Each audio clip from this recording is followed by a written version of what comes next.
안녕하세요. 반갑습니다. 오늘 참 행복한 날입니다. 하나님께서 저와 여러분의 가정에 준비하신 하나님의 은혜와 평안이 넘쳐나기를 예수님의 이름으로 축원합니다.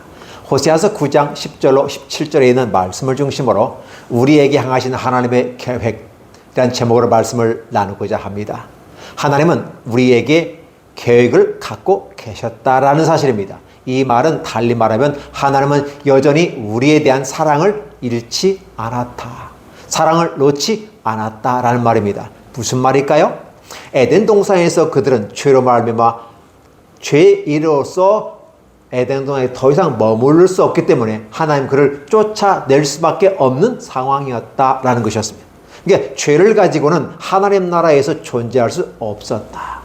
그럼에도 불구하고 그들을 사랑하시는 하나님은 다시 그들을 회복시키고 다시 에덴 동산으로 들어오지 못하지만 젖과 꿀이 흐르는 땅이란 계획 속에서 하나님의 놀라운 계획을 갖고 있었던 것이죠. 그러니까 초창기에 에덴의 안식에서 실패한 아담과 하와의 그 후손들이 하나님의 계획 가운데서 젖과 꿀이 흐르는 에덴 동산 같은 곳, 바로 가나안 땅에서 새로운 가나안의 안식을 주시려고 하나님은 노력했다는 것입니다. 이것이 바로 저와 여러분에게 향한 하나님의 계획이었다는 것입니다. 그 가나안 땅에 들어가는 그 전까지 바로 그 앞에서 40년 동안 그들은 광야의 생활을 했습니다. 근데 그 광야의 생활을 그들은 옛적이라는 과거의 모습 속에서 내가 이스라엘을 어떻게 만난지 아니? 나는 그들을 참 사랑했단다. 나는 그들을 만날 때마다 굉장히 내 마음이 설렜어. 마치 광야에서 포도를 만남 같았어. 굉장히 기뻤거든. 그리고 너희 조상들 보기에도 무화과 나무에서 처음 열매 맺은 맺을 봄같이. 그러니까 너희들이 현대에 바라보고 있는 너희들의 조상을 그 땅에서 만났을 때 바로 무화과 나무의 첫 열매를 본 것 같이 내 마음이 행복했어. 이 내용을 우리가 바라보면서 처음과 두 번째를 반복하면서 그 마음이 증가하고 있는 점층법을 써서 반복 기법을 통해서 점층하면서 하나님이 북이스라엘, 즉 이스라엘을 만나서 얼마나 기쁘고 즐거웠는지를 얘기합니다. 그러니까 우리에 대한 하나님의 사랑이 지극했다는 사실을 다시 한번 언급하고 있어요. 여러분들은 이 사랑이 여러분의 마음속에 다가옵니까? 그럼에도 불구하고 하나님은 여전히 이 얘기합니다. 그렇게 했는데, 옛날엔 그랬었는데 지금은 아니야. 어떻게 해요? 그들이 바알볼에 가서, 이 바알볼이라는 것은 바로 우상의 집, 바알의 집입니다. 바알볼, 우상의 집에 가서 부끄러운, 그래서 우상을 호칭하는 형용사가 부끄러운, 가증한, 이름편으로 우상을. 왜 부끄럽고 가증한 것인가? 실제는 아무것도 아닌 것이 마치 있는 것처럼 보이는 게 우상입니다. 왜 인간들이 그럴싸하게, 교묘하게, 크래프티맨이라죠. 우상 전문가들이, 좋은 기술자들이 마치 진짜처럼 만들어 놓고 그것이 진짜인 양 하기 때문에 부끄러운 짓을 하는 거예요. 왜 부끄러울까요? 속이는 일을 하기 때문에 그렇습니다. 그리고 그 우상은 가증한 것인데 바로 그들이 그렇게 내가 그들을 좋아하고 즐거웠는데 그들은 나를 버리고 바알을 따라갔고 바알에게 마치 거룩하게 구별된 것처럼 자기들의 몸과 마음을 다 들여버렸어. 그래서 바알과 짝짝꿍이 한 몸이 되어버렸네. 그러다 보니까 어떤 일이 발생했느냐? 바로 가증하게 되었다. 이 정도 되는 모습 가운데 나는 너희들에게 어떻게 할까라는 거예요. 결국은 하나님을 떠나고 그 사랑을 저버린 이 모습 가운데 에브라임의 영광이 새같이 날아가 버렸다. 이 에브라임의 영광은 뭘로 표현할까요? 여기 글로리라는 말을 쓸 수가 있는데 요즘 말로 말하면 어서리, 권위라고 볼 수 있어요. 에브라임의 권위가 날아가 버렸어요. 영광이 날아가는 한 가지 이유가 있어요. 죄 가운데 있을 때 영광은 사라집니다. 하나님은 저와 여러분의 마음속에 영광의 아름다운 모습을, 에브라임의 모습을 하나님 보실 때 후광이 넘치고 모든 것 다 갖추어졌어요. 그런데 이것이 사라지는 게 바로 그 영광이 사라지는 게 뭐였어요? 죄 때문이었어요. 에덴 동산에서도 죄를 지었기 때문에 그 에덴 동산에 더 이상 있지 못하고 내가 쫓긴 것 같이 라는 표현을 써요. 그래서 에브라임 영광이 마치 새같이 날아가 버렸다. 해산하는 것이나 아이 베는 것이나 임신한 것이 없다. 이 땅을 하나님께서 축복하실 때 내가 에덴 동쪽으로 쫓겨나서 거기 있을 때 여전히 이마에 땀이 흘리고 남자에게는 땀을 흘리는 겁니다. 여자는 애를 놓는 겁니다. 이것이 그 레이버라고 하나의 노동이라는 사실로 표현하고 있어요. 그러니까 남자는 열심히 땀을 흘려서 가족을 먹일 수 있는 경제력을 확보하는 게 남자의 모습이고 여성은 애를 놓는 것이 그 레이버예요. 노동이에요. 그 노동을 통해서 가는데 문제는 뭐냐면 태가 없고 열매가 없고 아무것도 없다. 도대체 너희는 무엇을 바라보고 거기에 갔는가? 혹시 내가 이렇게 해서 빗사이로 막 가는 것도 있잖아요. 그들이 자식을 기를지라도. 이 기른다는 말은 어떻게 해요? 진짜 내 자식을 내가 낳아서 키웠는데 하나님이 이미 태를 막아버렸고 임신하지 못했겠고 말라버린 유방을 줬단 말이에요. 젖이 안 나와요. 이러한 상황 속에서 그들은 대안이 무엇일까요? 친자 아니면 양자 아닐까요? 그러니까 그들이 그 자식을 기를지라도 양자식을 입양합니다. 수양을 아들을 받아 수양딸을 기릅니다.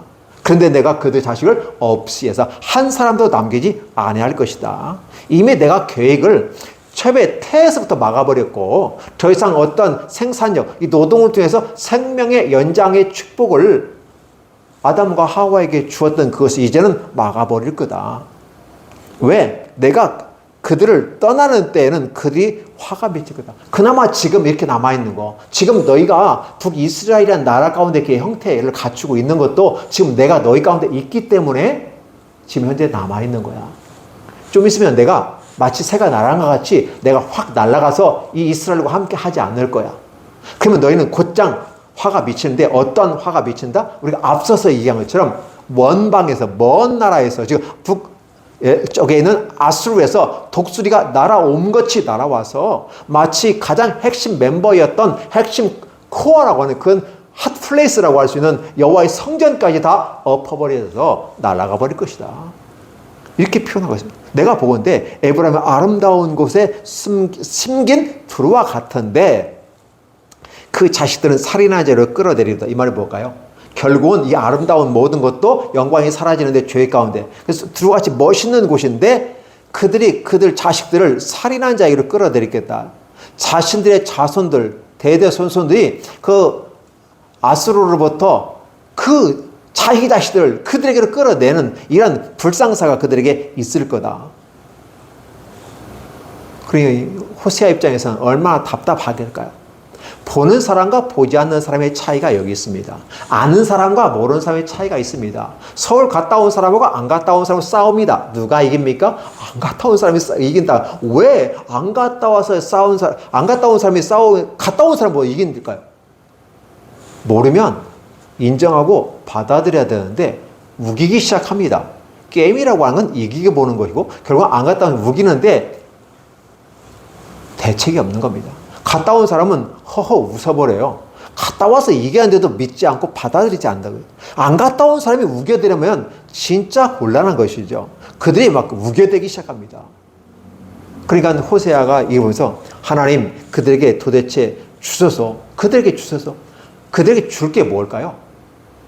사실은 하나님이 우리에게 계획한 바로 포도나무를 만났을 때 그리고 무화과나무의 첫 열매를 만났을 때 그 기쁨이 이스라엘에게 있어야 되는데 그들에게 주옵소서. 그런데 그걸 주라고 말하요. 하나님 무엇을 주시라 하시나이까? 아이 배는 축복을 주고 태와 젖이 있는 유방을 주옵소서. 이렇게 기도하는데 거꾸로 기도하고 있어요. 아이를 배지 못하는 태와 젖 없는 유방을 주시옵소서. 포도나무는 풍성함을 얘기하고 무화과나무는 생명력을 얘기합니다. 축복을 얘기합니다. 예전에는 그랬는데 지금은 아니다. 예전에는 이렇게 멋있는데 지금은 왜 이렇게 쫄딱 망해버렸을까? 옛날에 화려했던 그 아름다움은 어디로 가고 산천은 우고하되 인거는 간데 없는 이 상황에 다시 우리가 표현하는 것처럼 이게 호세아가 지금 기도하는 게 어떤 기도예요? 그들에게 다시 한번 포도나무를 만났을 때 그 설렘과 기쁨과 즐거움, 그 사랑? 그렇죠. 생각만 해도 설레이고 얼굴이 붉어지는 그 모습? 이 모습이 있어야 되는데 지금 그렇지 못하다는 거. 그들에게 달라고 오히려 호세아가 지금 기도하고 있다는 사실이죠. 그들의 모든 악이 길갈에 해졌으므로 이 길갈이라는 의미가 왜 있을까요? 이 길갈은 요단강을 건너서 첫 도착하는 것이 길갈이었죠. 즉 새롭게 시작하는 출발 지점입니다. 그런데 이게 블레셋 지방하고 가까워요. 그래서 그곳에서 하다 보니까 그곳이 굉장히 뭐랄까요? 새롭게 시작한 새로운 기념을 세웠던 곳이 길갈이잖아요. 그 물속에 있는 돌멩이를 갖다가 하나님이 그들과 함께 했다는 어떻게 해요? 함께 했다는 여호와의 임마누엘의 모습 가운데 이스라엘과 함께 있다. 그래서 그들이 나중에 묻거든. 이것은 바로 우리가 저 강을 건너왔을 때 하나님 우리를 이끌어내셨던 기적의 증표야, 사인이야, 표징이야 라는 것을 돌무더기를 쌓아놓은 것이 길갈 아니겠습니까? 이스라엘의 시작점이에요. 축복의 길이에요. 마치 포도나무와 무화과나무의 첫 열매를 만났던 그 기쁨이 넘치는 곳이 길갈이기도 하는 것이죠. 근데 오히려 길갈 내가 미워한다. 그들의 행위가 악함으로 내가 쫓아내겠다. 다시는 내가 그를 사랑하지 않겠다. 그들의 지도는 다 반역했다라는 표현을 쓰고 있어요. 아니 시작부터 이렇게 되면 어떻게 되나요? 참 힘들지 않을까요? 참 설레이고 기쁨과 그 사랑으로 하나님은 우리에게 다가오는데 그들은 하나님을 버리고 다른 길로 가고 있다는 사실을 얘기했죠. 그래서 결국은 에브라임이에요. 에브라임 북이스라엘 얘기하는 거 아니겠습니까? 에브라임은 원래 축복을 받아요. 그래서 우리가 야곱이 요셉을 축복할 때 너는 담당나무로 뻗은 나무, 가지 줄기 이렇게 표현하는 식구한 구절도 있거든요. 그게 매를 맞아 그 뿌리가 말라 열매를 맺지 못한다? 어떻게 돼요? 지금 야곱이 요셉의 자손들을 축복하게 될 때 바로 뿌리가 깊게 내려서 담당 너머로 뻗은 그 줄기가 넘치게 풍성함을 얘기하고 있는데 이것은 전혀 지금 메말라가고 있는 모습. 그래서 네가 아이를 낳을지라도 내가 그를 사랑하는 태를 열매를 죽이리라. 결국은 어떻게 됩니까? 노예로 끌려가고 나라 없는 유리하는 유민이 되어지고 노예를 끌려다면서 그 자식들이 죽어간다는 사실을 기억하라는 것입니다. 왜 그랬을까? 이유가 도대체 뭘까? 그들이 듣지 아니함으로요. 그래서 믿음은 들으면서 난다는 말을 쓰잖아요. 믿음은 들으면서 나고 그 들으면 곧 여호와의 말씀을 듣는 것이다. 그 이스라엘은 여러 말씀을 듣지 않았기 때문에 내 하나님이 이제 호세아입니다. 내 하나님이 그들을 버리시겠다 라는 표현을 쓰고 있어요. 그래서 그들은 여러 나라 가운데서 여전히 떠돌아온 자, 유민, 떠돌뱅이, 국적이 없는 누가 보호해주지 않는 이런 모습으로 될 것이다 라는 것을 이야기합니다. 역사의 현장 속에서 720년에 아수르에 의해서 북이스라엘은 결국 멸망해버리는 것입니다. 하나님이 이렇게까지 얘기하는 거예요. 그 이러한 장면 속에서 우리가 느낄 수 있는 것은 여전히 하나님은 우리에 대한 사랑을 갖고 계셨다. 우리에 대한 계획을 갖고 계셨다. 설레임으로 다시 왔다. 즉 무슨 소리예요? 에덴 동산이라고 하는 첫 번째 안식에서 아담과 하와가 실패했지만 여전히 우리의 삶에 다가와서 그러니까 쫓아내버리고 앉아서 잘 되기를 바라고 앉아서 어쨌든 네 선택은 네 선택이야 하고 그냥 매몰차게 내어 던져버리는 그런 하나님이 아니라 우리 삶의 현장 속에 찾아오셔서 다시 사랑을 주고 역사의 현장이라고 하는 그 부분 속에서 가나안의 젖과 꿀이 흐르는 땅을 만들어 놓고 그곳에서 다시 한번 가나안의 안식을 주시려고 했건만 여전히 북이스라엘 여전히 두 번째에도 실패하였다라는 표현을 쓰게 돼요. 그들이 내 말을 듣지 아니하였으므로. 사실 아까 옛적의 광야에서 포도나무 같고 무화과나무의 첫 열매 같았다는 느낌은 어떤 느낌이 있을까요? 훈련을 하시는 하나님으로서 우리를 이끌어갑니다. 동행하시고 보충하시고 훈련하시는 하나님. 그러다 보니까 때로 어떻게 돼요? 이스라엘은 40년 동안 광야에서 훈련의 과정 속에서 그들의 마음속에 더럽고 오만하고 악한 것들 그렇죠? 그래서 40년 동안 뺑뺑이 돌리면서 마치 원심불리기로 해서 때가 빠져가는 것처럼 오물이 빠져나가는 것처럼 이스라엘의 마음속에 진정으로 있는 이 오물들이 오염된 것들이 죄악성이 다 빠져나가 버리고 40년간 돌려버립니다. 그래서 그때 당시에 반역하고 악한 자들을 다 죽기까지 40년 동안 돌려버렸어요. 그래서 새롭게 20세 미만의 사람들을 데리고 여호수아와 갈렙이 이 가나안 땅에 들어온 것입니다. 근데 여전히 그들 마음속에 오염된 심성이 남아있어서 여전히 하나님께서 빼내고 빼내어도 약분해가지고 결국은 나누기 위해서 했지만 여전히 2분의 1이라고 하는 그런 숫자적인 차원에서 그들의 마음에 오염된 시성이 남아있는데 이 오염된 시성, 그렇죠? 이 오염된 이것이 여전히 남아있어서 하나님을 떠났다. 그 떠나는데 결국 하나님의 말씀을 듣지 않았다라는 표현을 쓰게 되는 것입니다. 이러함으로 하나님은 두 번째 안식을 이스라엘에게 제공해 주려고 노력했지만 여전히 하나님이 마치 실패한 것처럼 보입니다. 하나님이 실패한 것처럼 이 성경은 우리에게 보여주고 있어요. 그러나 사실 누가 실수했습니까? 누가 실패했습니까? 바로 이스라엘이, 즉 에브라임이, 북이스라엘이 실패했다는 것을 얘기하고 있는 것이죠. 그렇다면 우리가 이러한 부분을 바라볼 때 결국은 에덴 동산이라는 것은 무엇일까? 우리가 여기에서 우리에게 향하신 하나님의 계획했을 때 우리라는 단어를 썼을 때는 두 가지의 모습을 쓸 수가 있어요. 하나는 공동체로서의 보이는 외형적인 그런 공동체의 우리가 있습니다. 그렇죠? 그래서 우리의 외형적인 부분 속에서 하나의 교회, 하나님의 나라 백성들, 기독교인 이런 식의 어떤 외형의 모습이 있습니다. 그리고 내면의 모습 속에서 우리가 있습니다. 이것은 뭐 할까요? 마음의 밭이 우리가 되는 것이죠. 예수님은 우리에게 비유로 천국에 대해서 얘기할 때 그렇게 가르쳐 주십니다. 농부가 씨를 뿌린다. 농부는 하나님 아니겠습니까? 하나님을 비유해서 말씀하는 것입니다. 그래서 결국은 하나님의 나라는 바로 마음에 있다라는 걸 얘기하는 거예요. 하나님의 나라가 시간과 공간에 있다고 말하기도 합니다. 시간과 공간 속에서 하나님의 나라를 얘기합니다. 국가적인 개념으로 하늘과 땅과 바다와 주권을 얘기하면서 나라를, 하나님의 나라 개념을 얘기하려고도 합니다. 그러나 이해가 안 되는 것들이 많이 있어요. 억지적인 설명이고 이게 좀 설명을 해보려고 노력하지만 완전한 설명이 될 수 없어요. 그러나 하나님의 나라는 결국 마음에 있다는 사실을 얘기해 주는 것이죠. 예수님이 이렇게 얘기합니다.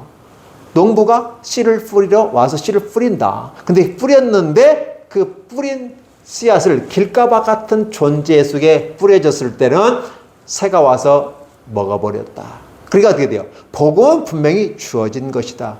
그러니까 여러분 기억해 주세요. 하나님이 우리를 사랑했다는 그 증거가 뭐냐? 말씀을 주었다. 말씀을 주면 그 말씀을 들어야 되는데 안 들었다. 이게 바로 길가밭 같은 느낌을 우리에게 줍니다. 그래서 이 길가밭 위에 떨어진 씨는 새들이 와서 먹어버렸다. 이 새는 곧 세이튼, 사탄을 얘기하는 것입니다. 근데 우리는 하나님의 사랑이 우리에 왔는데도 불구하고 우리는 몰라요. 왜? 말씀을 우리에게 주셨는데 듣지 않고 받아들이지 않아요. 길가밭 같은 마음 자세이기 때문에 그건 새가 낼름 먹어버리니까 왔어? 뭐가 지나갔어? 이렇게 표현하는 거죠. 하나님은 우리에게 준 적이 없는데 받은 적이 없는데 이게 마음, 길가밭 같은 마음을 가진 사람들이 하는 말들입니다. 자, 그렇다 보면 그거는 의미가 없겠죠. 이미 본인 스스로가 이제는 뭐 하나님 없다, 하나님 나를 사랑하지 않았다, 하나님 나를 사랑했다는 증거가 없다, 내게 택배 배달됐다는 어떤 그 사인이라도 있어야 하는데 없어. 왜? 사인하기 전에 가져가 버렸으니까. 그러니까 그다음에 두 번째 밭을 얘기합니다. 돌짝밭을 얘기합니다. 근데 이 돌짝밭은 길은 길인데 흙이 좀 있고 돌멩이들이 있어요. 그래서 얕아요. 그런데 일단 흙이 있기 때문에 씨앗은 들였지만 굉장히 기뻐하더라. 이게 무슨 말일까요? 하나님의 말씀을 여기는 듣지 아니했는데 듣긴 들었어요. 왜? 들어서 씨앗을, 뿌리를 내리고 이제 그 얄팍한 그 가운데서라도 뿌리를 내려보려고 해서 굉장히 기쁨이 있어요. 와, 씨앗이 왔네? 씨앗이 들이네? 아, 희망이 시작됐어. 라고 생각했지만 여전히 토양이 짧아서 결국은 말라버려 죽었다라는 표현을 쓰게 됩니다. 하나님의 은혜를 체험하긴 체험했어요. 오, 하나님의 사랑이야 라고 말하지만 여전히 그 사랑 속에서 멀리 떠나버린 존재가 돌밭 같은 존재 아닐까요? 좀 더 가보면 돌밭은 흙이 얕으므로라는 표현을 쓴다면 흙이 좀 깊고 그럼에도 불구하고 가시덤불이 있는 그런 곳에서, 그럼 가시덤불이라는 건 어느 정도 위치가 있는 거 아니겠습니까? 그 가시가 있을 곳까지는 씨앗의 뿌리를 내리고 자라기 시작합니다. 와, 성장하네? 이런 맛도 옵니다. 쭉쭉쭉쭉 늘어나는 느낌을 받습니다. 와, 이렇게 성장하는구나. 와, 행복하구나. 야, 파릿파릿한 봄날의 아름다운 것이 올라오고 있구나. 행복한 모습으로 마치 포도나무를 바라보는 것처럼, 무화과 나무의 첫 열매를 바라보는 것처럼 하나님은 기뻐했는데 그만 무엇이 기다리고 있었어요? 가시라고 하는, 덤불이라고 하는 이것이 기다리고 있습니다. 그것이 쿡쿡 찔르니까 더 이상 그 줄기가 자라지 못하고 결국은 그것도 죽어버렸다라는 사실입니다. 북이스라엘을 설명할 때 이렇게 설명하면 어떨까요? 결국은 북이스라엘의 에브라임 족속의 마음속에 그들의 마음밭이 이미 길가나 돌짝이나 아니면 가시덤불 속에 있어서 결국은 열매 맺지 못하고 있었다. 북이스라엘이 이미 적과 꿀이 흐르는 땅에 조셨는데도 불구하고 그들의 마음밭이 그러니까 적과 꿀이 흐르는 땅이라고 하는 것은 한 진영학적 위치 속에서 적과 꿀이 흐르는 땅 맞아요. 농경을 할 수 있는 놀라운 축복된 땅인 것은 사실이에요. 목축이 있고 농경을 할 수 있어요. 광야가 아니에요. 풍부한 곳이에요. 아주 좋은 옥토와 같은 곳들이거든요. 그런데 그냥 옥토를 받았는데도 불구하고 결국 그들의 마음밭이 하나님의 말씀을 듣지 않는다라는 거예요. 결국은 그 좋은 땅에 들어갔음에도 불구하고 차지하지 못했다. 이 시점에서 한번 우리가 생각해 볼까요? 이스라엘이 적과 꿀이 흐르는 가나안 땅에 들어갔을 때 그들의 현 위치는 몇 번째 위치였을까요? 성경은 세 번째로 얘기합니다. 첫 번째 원주민이 있었습니다. 그들은 힘이 센 원주민들이었어요. 그래서 좋은 땅을 마치 명동 땅을 차지한 사람. 누가? 힘 있는 놈이, 주먹 센 놈이. 그래서 차지했던 것이죠. 두 번째는 주먹 갖고는 안 되는 거죠. 지혜가 있어야 하지 않겠습니까? 깡패도 조폭도 머리가 있어야 되지. 그래서 우리가 군사물책 뭐 이렇게 가지고 또 영화에서도 나오는 그런 모습을 보면 깡패도 조폭도 공부를 해야 된다. 그래서 고등학교 가고 대학교도 보내는 이런 영화도 있습니다. 그죠? 이러는 것처럼 주먹도 있고 공부도 잘한다. 지혜롭고 이 세상을 통치할 수 있는 힘이 누가 있어요? 힘세고 똑똑하고 지혜로운 사람들이죠. 그게 바로 두 번째 원주민입니다. 그런데도 여전히 그들은 어떻게 돼요?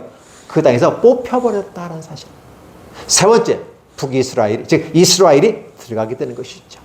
근데 여전히 이스라엘도 세 번째 정복자로서 가나안 땅을 차지하였지만 결국은 그들이 아수르로부터 빼앗겨서 뿌리채 뽑혀버리는 상황이 발생하게 되는 거죠. 그래서 결국은 그들은 뿌리가 말라서 열매를 맺지 못하는 생산량이 없는 이 모습으로 지금 갈 거다라는 사실을 얘기하는 것이죠. 인류에게서 가장 불행한 일이 아닐까 싶습니다.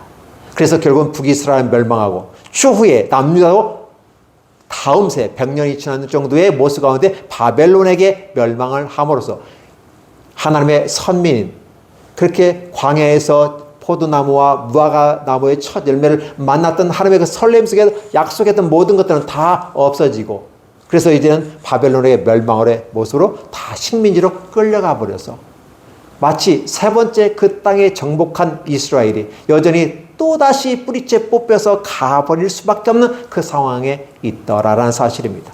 그럼에도 불구하고 하나님은 약속의 하나님이시기 때문에 아브라함이 그 땅을 돈 주고 샀잖아요. 그렇죠? 마므레 상수리에 그다음에서 돈 주고 사서 그 자신과 아내와 그 이삭과 야곱이 그곳에 묻힌 이 사건. 그런 말미암아 이게 역사적인 차원에서 그 땅은 이스라엘 땅이라고 주장하게 되는 것이고 그 바로 약속의 땅으로 언급되게 되는 것입니다. 이 모습이 바로 북이스라엘에 나타난 거죠. 그들이 듣지 아니하므로 결국은 어떻게 된다? 그 땅을 창복하지, 그 땅을 차지하지 못할 것이다라는 거죠. 그래서 하나님 그들을 버리겠다. 재밌는 거 아까 말씀드렸죠. 내가 지금 너희와 함께 있으니까 이만큼이나 지금 내가 지키고 있는 거야. 내가 새처럼 내가 그냥 파다닥 하고 떠나는 순간에 마치 주인이 없는 그 무주공산에 도장 찍는 놈이 말뚝 받는 사람이 주인인 것처럼 이 아수르가 독수리처럼 날아와서 도장을 찍어버리고 여호와의 성전도 파괴시켜버리고 이렇게 될 거라는 사실을 얘기하죠. 그럼에도 불구하고 북이스라엘은 전혀 그에 대한 관심이 없어요. 하나님이 그렇게까지 이야기하는데도 오히려 이 말씀을 전해주는 호세아를 가르쳐서 미친 사람이라고 그래요. 이단 사이비라고 말해요. 성경을 읽는데도 성경을 읽어서 유튜브에도 올라놨는데 댓글을 쓰는데 뭐라고 쓰는지 아세요? 사기꾼이란 말을 써요. 제가 이상한 소리 한 것도 아니고 성경을 읽어놨는데 거기다 사기꾼들이 판을 친다고 써놨어요. 댓글로. 저를 욕할 수 있고 목사를 욕할 수는 있습니다. 괜찮아요. 그런데 성경을 욕하고 하나님을 욕하면 욕하는 대로 심은 대로 거두게 됩니다. 기억해 주세요. 한 인간을 욕할 수 있고 목사를 욕할 수 있어요. 괜찮아요. 잘했든 못했든 욕을 할 수 있는 건 기본. 왕도 없는 데서 욕하는데 무슨 뭐 못하겠습니까? 그러나 하나님 앞에 망령되이 이끌려는 하나님이 주신 이 말씀을 듣지 아니함으로 이 말씀을 모독하는 이러한 일들은 그 입술에 저주가 임하게 됩니다. 제가 저주하지 않아도 그 스스로가 자업자득이 되어져서 그 모습을 됩니다. 기억을 하셔야 돼요. 목사도 이단 사이비가 있을 수 있겠으나 중요한 것은 하나님의 말씀에 따라서 기준에서 말씀을 전하는 그 목사를 향해서 사기꾼 이단이라고 하면 명예훼손으로 걸릴 뿐만 아니라 하나님이 그걸 놔두지 않는단 말이에요. 오히려 하나님 그걸 불쌍히 축복해달라고 저는 기도할 겁니다. 왜? 그의 머리에 죄악을, 화를, 재앙을 쌓게 하라고 성경에서는 얘기했기 때문에 너는 저주하지 마라. 원수 갚는 것이 내게 있기 때문에 너는 저주하지 마라. 성경은 그렇게 얘기하잖아요. 그래서 저는 축복할 수밖에 없어요. 영어 성경을 지금 힘들게, 한글 성경을 힘들게 읽어서 올려놨어요. 제 딴에는 막 힘들어요. 그러나 즐거웠고 희망이 넘쳐요. 근데 이 말씀을 욕하고 무시하게 되면 하나님이 심판하신다는 사실입니다. 다시 말하면 그들이 듣지 아니하므로, 설교 안 들으셔도 좋습니다. 뭐 기독교가 싫고 하나님 싫고 목사도 싫은데 뭐 안 들으셔도 돼요. 싫은 걸 못 들어요. 그러니까 여러분이 생명을 구하고 영생을 얻기를 원하고 어디가 길이냐, 어디가 진리냐 이렇게 묻는다면 이 말씀을 읽으십시오. 한글로 읽으십시오. 그리고 영어로 읽으십시오. 뜻이 더 분명해집니다. 그리고 그 말씀을 이해가 안 되면 설교 말씀을 들으십시오. 설교는 성경을 해석해서 드리는 것입니다. 그렇게 됐을 때 저와 여러분이 행복한 시간을 가질 수 있습니다. 자, 드디어 그들이 여호와의 말씀을 듣는다. 그러면 어떻게 돼요? 그들은 하나님을 버리지 않는다. 그래서 그들은 여러 나라 가운데 떠도는 자가 된다? 안 된다라는 사실이에요. 아니, 단지 하나님의 말씀을 들었을 뿐인데 선물로 믿음이 오게 되고 사랑이 우리 안에 거하게 되고 하나님은 우리와 더불어 동행하기 때문에 우리는 안정한 삶을 산다. 마치 두 땅에 디딘 것처럼 안정적인 삶을 살게 되는 것이죠. 진정한 안식이 어디 있습니까? 에덴 동산에서도 결국 쫓겨났던 그들, 가나안 땅에서 젖과 꿀이 흐르는 땅? 맞습니다. 그런데 그들의 마음밭이 제대로 되지 않았기 때문에 그걸 또 누리지 못했어요. 그렇다면 마지막에 진정한 안식은 어디서 이루어질 것인가? 그렇구나. 바로 예수 그리스도, 하나님께서 보내신 자 예수 그리스도를 믿게 됨으로써 그 예수님이 곧 복음이고 그분이 곧 우리의 안식이 되신다. 그래서 예수님께서 우리에게 다가오셔서 하나님의 나라는 이 나라가 아니고 바로 우리들의 마음속에 임하는 거다. 천국이 여기에 임할 거다.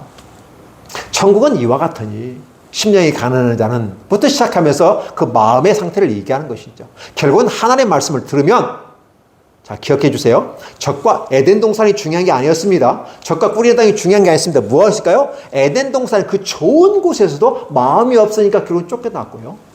젖과 꿀이는 그 땅에서도 마음이 없으니까 쫓겨나더라는 거예요. 뿌리채 뽑혀버리는 거예요.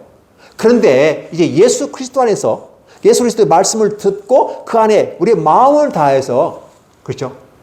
마음을 다해서 사랑하게 될 때 하나님은 우리에게 안정적인 흔들리지 않는 축복의 길로 인도하실 것이다. 중요한 건 내가 너희 가운데 함께 하리라. 하나님은 우리 가운데 뿌리를 받고 계시기 때문에 그분이 내 안에 있는 상황은 내가 흔들리지 아니할 거다. 환경이 나를 어렵게 해서 내가 약간의 내 마음이 흔들릴 수는 있어도 우리 하나님이 함께 뿌리를 내리고 있기 때문에, 그래서 마치 에브라임에게 요셉에게 축복한 것처럼 너는 담장 너머로 뻗은 그 나무 그 가지 줄기처럼 쭉쭉쭉쭉 뿌리는 깊이 내리는 이러한 축복의 모습을 우리에게 계획하셨고 그것이 우리에 대한 하나님의 계획이고 사랑이었다. 근데 현실은 그렇지 못함을 다시 한번 보여주면서 그렇다면 너희는 어떻게 할 거냐라고 하는 이제 우리의 선택의 모습으로 주시는 것이죠. 자, 구약의 모습이기 때문에 안식까지의 실패함을 얘기합니다. 그러나 신학에 가서 우리는 어떻게 돼요? 예수 그리스도 메시아를 통해서 다시 한번 예수님 안에서 진정한 천국이 실현되고 천국은 곧 나다. 예수 안에서 우리의 마음 안에서 천국이 이루어지는 사실을 기억해 주시기 바랍니다. 우리 마음에 천국이 이루어지면 이 땅에서도 형통하게 됩니다. 이 땅에 뿌리를 내리게 될 겁니다. 마치 요셉에게 축복한 것처럼 너는 뿌리 깊은 나무로서 담장 너머로 뿌른 그래서 풍성한 열매를 맺어가는 풍성함에 그래 fruitful 하나님이 축복하시잖아요. 이 풍성함 아름다움으로 채워주실 것을 믿습니다. 다 이번 주가 이제 지나면 우리는 구정을 맞이하게 됩니다. 그래서 이제는 신정과 구정 사이에 새해라고 하는 단어가 이 구정이 지나가면서 없어집니다. 그래서 이번 한 주간을 여러분 잘 기억하십시오. 여호와의 말씀을 듣고 청중하고 그래서 그 말씀 가운데 여러분이 뿌리를 깊게 내리는 야곱이 요셉에게 축복한 축복이 저와 여러분에게 있기를 예수님의 이름으로 축원합니다. 기도합니다. 하나님 감사합니다. 우리를 무한히 사랑하셔서 오늘 이 말씀을 주셔서 감사합니다. 이 말씀을 듣고 묵상하고 다시 한번 생각해보는 귀한 시간들이 되게 도와 역사해 주시고 구정을 한 주 앞둔 이 시점에서 이제 새해를 시작하는 그 모습 속에 우리는 출발합니다. 다시 한번 새해를 출발할 때 혼자 출발하지 않게 하시고 우리 하나님과 함께 하게 하시고 우리 빈 마음으로 가지 않게 하시고 옥토와 같이 하나님의 말씀을 담고 가는 아름다운 모습 가운데 풍성한 열매를 맺게 하여 주옵소서. 오늘도 이 말씀을 듣고 예배에 참석한 우리 교회와 이 유튜브 영상을 듣는 모든 분들에게 하나님의 놀라운 축복과 은혜가 넘치게 하여 주옵소서. 예수님의 이름으로 축복하며 기도하옵나이다. 아멘.